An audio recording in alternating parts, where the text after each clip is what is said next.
is, do you know if Travis Walton's infamous abduction experience, which was dramatized in a movie called Fire in the Sky, which gave me nightmares for years after took me to see it at a drive-in when I was like 3.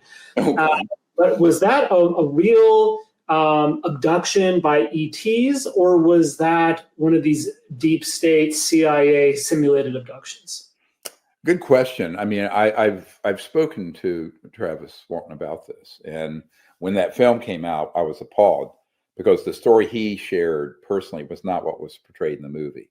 So, lesson number one: Hollywood is always going to ruin a true story and turn it into a horror flick because they think that's going to sell more tickets. The film actually bombed because it was just because of this. What actually happened, I think, probably was ET.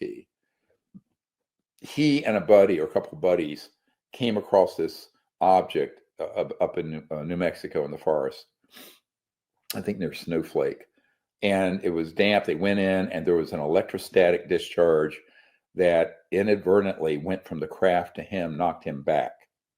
It was not a death ray. It was an inadvertent, like if you understand how much gigawatts of power those craft generate, it's huge.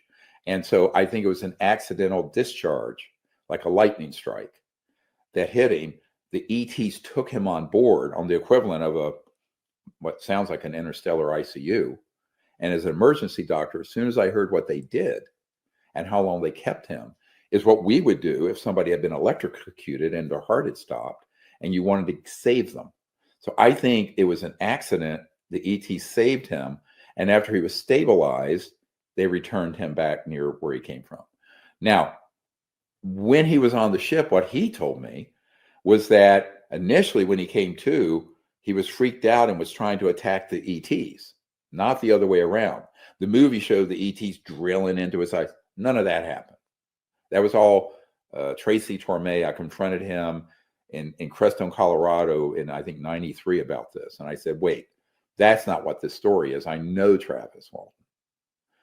But then later, the ETs let him they went to a larger ship and he was on it. And they let him sit in like the pilot's chair and sort of navigate with touching and thinking to have the craft go places. It was a beautiful story of them sort of like being very gentle with him once he calmed down, and then he was returned. Now that's the story he told me from the horse's mouth. Now what ends up getting embellished and told into Hollywood stories, this is why I'm so skeptical about these things that come out through the UFO subculture, conferences, movies, books, because I do the original research with the people who were actually there, right?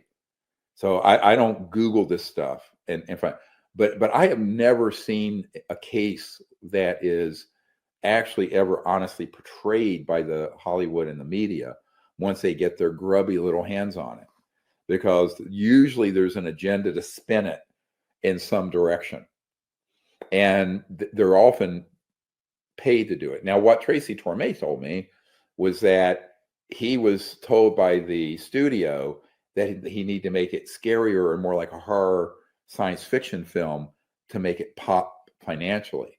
Instead, because it actually didn't ring true and it was so scary, it bombed. I think something that could have been a true to life Close Encounters of the Third Kind, like the Spielberg movie in the 70s, late 70s, it could have been a huge hit. But, you send something to Hollywood to destroy it. I mean, I hate to say it, but, I literally had nightmares for over 10 years. Oh, no. Yeah. Sorry. Well, yeah, I mean, you were very young then, I guess. Yeah. So, yeah, that's what happened with. So